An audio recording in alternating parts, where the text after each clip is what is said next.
નમસ્તે મિત્રો, knowledge factory ચેનલમાં આપ સૌનું સ્વાગત છે।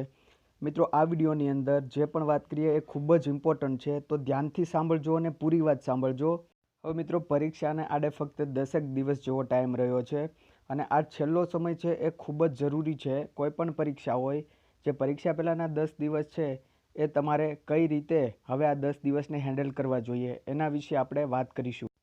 હવે આ વિચાર ફક્ત મારા નથી, પણ બધાના પ્રયત્નોનો નિચોડ છે મિત્રો।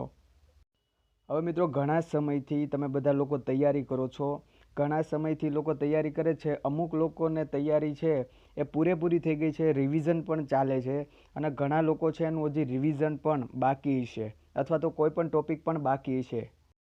તો મિત્રો, મેઇન વાત કરીએ એ પહેલાં એ લોકો માટે એક નાની એવી સૂચના કે જે લોકોની તૈયારીમાં કોઈ પણ ટોપિક, કોઈ પણ સબ્જેક્ટ છે એ બાકી રહી ગયો હોય, તો એ મિત્રોને એ જ સલાહ છે કે તમારો કોઈ પણ ટોપિક છે અધૂરો રહી ગયો હોય, બાકી રહી ગયો હોય, તો હવે એને તમે નવેસરથી શરૂ નહીં કરી શકો, નવેસરથી શરૂ કરવો પણ ના જોઈએ।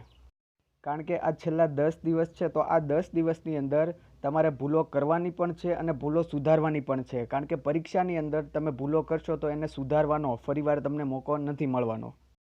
તો મિત્રો, હવે તમારી તૈયારીમાં દાખલા તરીકે 200 માર્ક્સનો જે સિલેબસ છે એ સિલેબસમાંથી કોઈ પણ નાનો ટોપિક છે કે કોઈ પણ એક ટોપિક કદાચ બાકી રહી ગયો હોય, તો હવે એના માટે તમારે નિરાશ થવાની, દુઃખી થવાની કે ડિપ્રેશનમાં આવવાની જરૂર નથી।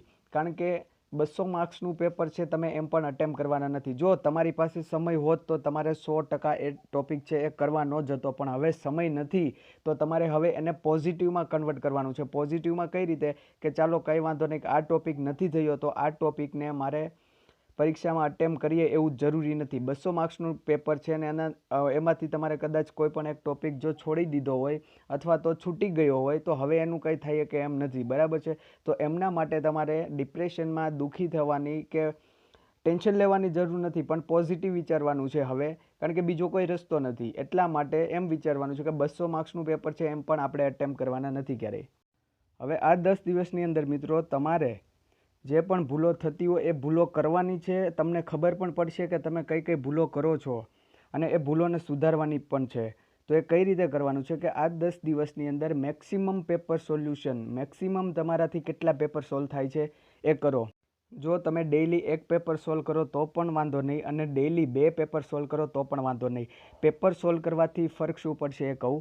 તમે એક્ઝામ દેવા જાઓ છો અને એક્ઝામમાં તમારાથી જાણતા અજાણતા કોઈ પણ ભૂલ થાય છે, તો પેપરની અંદર એ ભૂલ સુધારવાનો તમને ફરીવાર મોકો નહીં મળે અને એનું રિઝલ્ટ એ આવશે કે તમારી પરીક્ષા તમારા માટે ખૂબ ઇમ્પોર્ટન્ટ છે, એની અંદર જો ભૂલ થશે તો પાસ થવામાં તકલીફ પડશે। પણ આ 10 દિવસની અંદર તમે જેટલા પેપર સોલ્વ કરો, દિવસ દરમિયાન 1 કરો અથવા તો 2 પેપર સોલ્વ કરો, તો એની અંદર તમારાથી 100% ભૂલો થશે। ક્યારેક તમને એવું લાગશે કે તમને ટાઈમ ઘટે છે, ક્યારેક એવું લાગશે કે આ ટોપિક પહેલાં લેવાની જરૂર હતી, ક્યારેક એવું લાગશે કે આટલી સ્પીડે આખું પેપર છે લખવાનું હતું કે કઈ રીતે સોલ્વ કરવાનું હતું।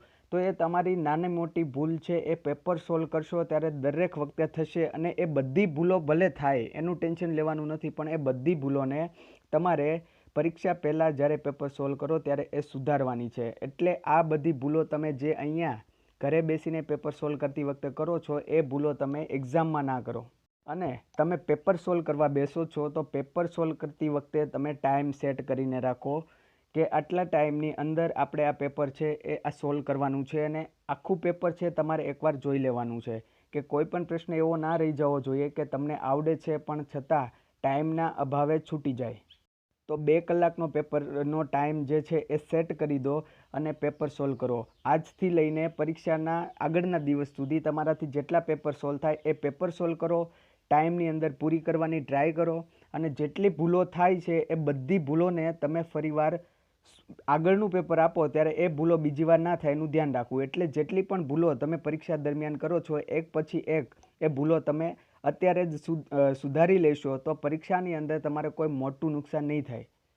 કારણ કે પરીક્ષામાં તમારે થોડીક સ્પીડ રાખવી પડશે, કારણ કે 1 મિનિટનો પણ સમયગાળો આપણને એક પ્રશ્ન માટે મળતો નથી, તો તમારે સ્પીડમાં યાદ પણ કરવાનું છે, વિચારવાનું પણ છે અને એની સાથે 200 પ્રશ્ન છે તમારે જોવાના છે અને જેટલા આવડે એ મેક્સિમમ પ્રશ્નો અટેમ્પ કરવાના છે। તો મિત્રો, વિડીયો પસંદ આવ્યો હોય તો વિડીયોને લાઇક કરજો અને તમારા મિત્ર સાથે જરૂર શેર કરજો।